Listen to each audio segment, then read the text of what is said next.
네, 안녕하십니까. 코로나19의 발생과 중국 정부의 언론 통제에 대해서 발표할 사학과 4학년 김가연입니다. 목차는 다음으로 구성하였습니다.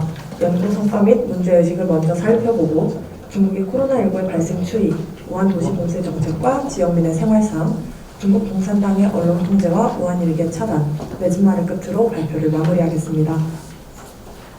먼저 연구 성과 및 한계입니다. 첫 번째 연구 동향으로는 코로나19에 대한 중국의 대응과 체제입니다. 두 번째 연구 동향으로는 중국 정부의 언론 통제입니다. 세 번째 연구 동향으로는 우한 일기를 중심으로 한 언론 정책의 문제점입니다. 이외에도 코로나19 관련된 연구 성과가 활발히 이루어지고 있습니다.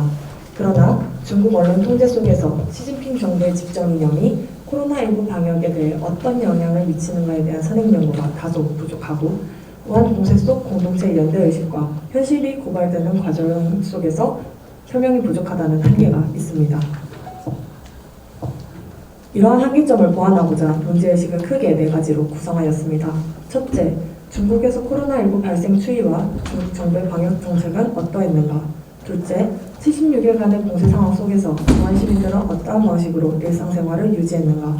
셋째, 우한 시민을 향한 혐오와 차별, 사회적 폭력은 어떻게 진행되었는가? 넷째, 팡팡이의 우한 일기는 어떠한 역할을 하였고 중국의 언론 통제 속에서 현실 고발의 목소리가 어떻게 좌절되는가입니다. 중국 코로나19의 발생 추이는 다음과 같은 순서로 진행하겠습니다. 들어가기에 앞서 우한에 대해서 먼저 설명드리겠습니다. 우한은 중국 후베이성의 성도이자 중부에서 인구가 가장 많은 도시입니다. 우한 봉쇄 정책이 있기 전에 1100만에서 1400만의 인구가 거주했을 것으로 추정되며 중국 중부의 정치, 경제, 금융, 문화, 도시의 중심지로 인식되었습니다.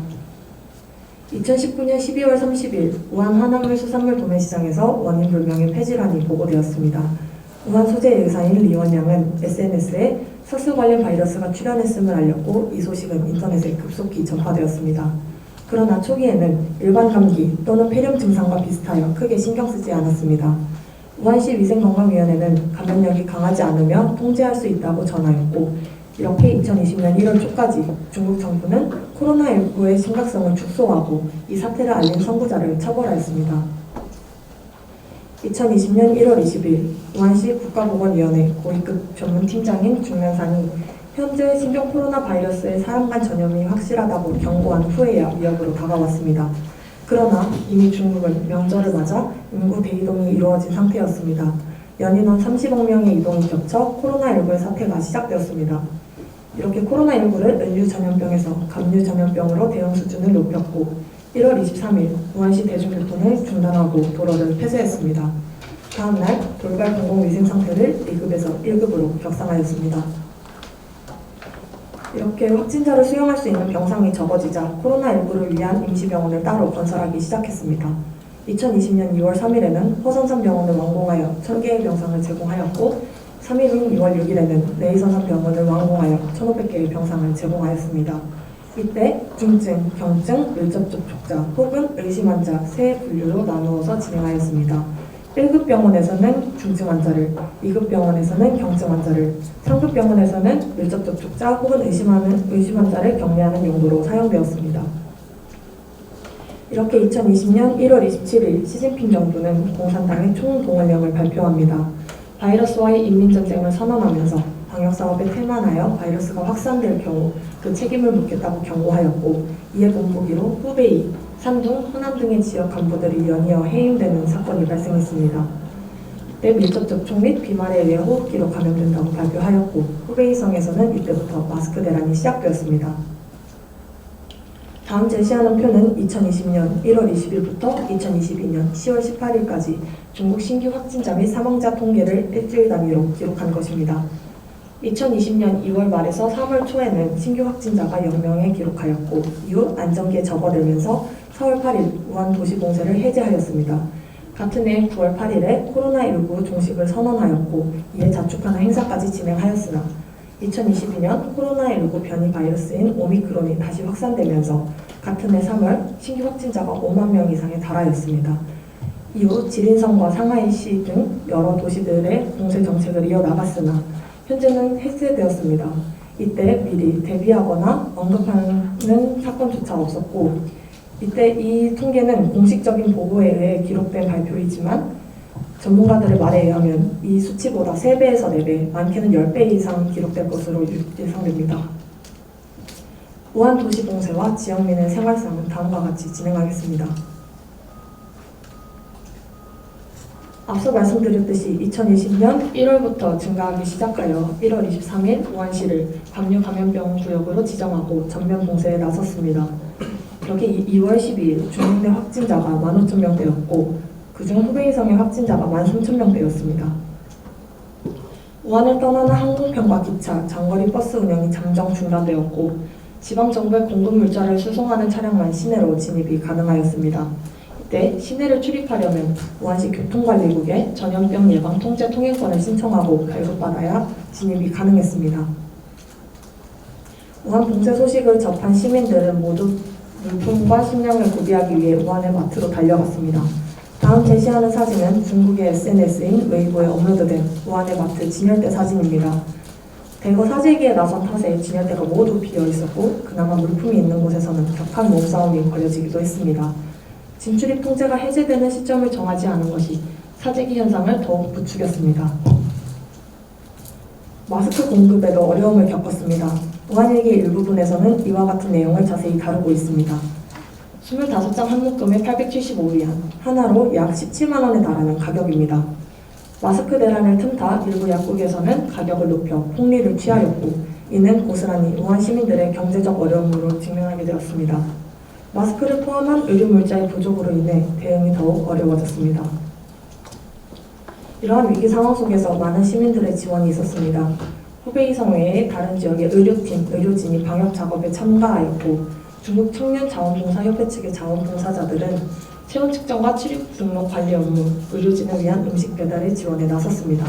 그 외에 일반 시민들은 SNS를 사용하여 환자가 병상을 찾도록 도와주거나 자원봉사자를 병원까지 직접 이송해주는 지원을 이어나갔습니다. 그러나 모든 사람들이 지원에만 신경 썼던 것은 아닙니다. 코로나19 확진 환자들을 향해 중국의 선전가요를 불렀다는 내용이 우한일기 속에 담겨 있습니다. 코로나19 확산을 막지 못하고 우한 봉쇄 조치를 내린 공산당을 찬양하는 이 행위는 우한의 사례를 역이용하여 공산당의 방역에 대한 노력과 시진핑의 위대성을 합당화하려 했습니다. 그러나 이는 오히려 우한 시민들의 반감을 더욱 증대시켰습니다. 야유 활동이 제한되고 모든 가족이 함께 생활하면서 가정 내 폭력 사건이 더욱 급증하였습니다. 유엔 보고서에 따르면 여성과 어린아이를 대상으로 한 폭력 행위가 25% 이상 급증하였고 후베이성 여성권익보호협회가 처리한 가정폭력 사건은 2019년 대비 2020년에 3배 이상 증가하였습니다. 그러나 처리되지 못하거나 신고되지 않은 사건을 포함하면 더욱 높은 수치를 나타낼 것으로 예상됩니다. 코로나19로 인하여 지원 서비스가 제공되기 더욱 어려워졌고 강력한 봉쇄 정치 속 사회적 거리두기 정책 아래에서 피해자의 선택지는 더욱 제한되었습니다. 우한 봉쇄 정책은 우한 시민에 대한 혐오와 차별로 이어졌습니다. 우한 시민을 찾아내기 위해 신고자에게 현상금을 증가하는 지방정부가 급증하였고 온라인에서는 우한 시민에 대한 신상털기가 성행하였습니다. 이렇듯 우한은 바이러스를 유포한 최초 원흉지로 바라보았고 우한 시민들에 대해 바이러스 그 자체로 바라보게 되는 시각이 널리 퍼졌습니다. 중국 공산당의 언론 통제와 우한일기의 차단은 다음과 같은 순서로 진행하겠습니다.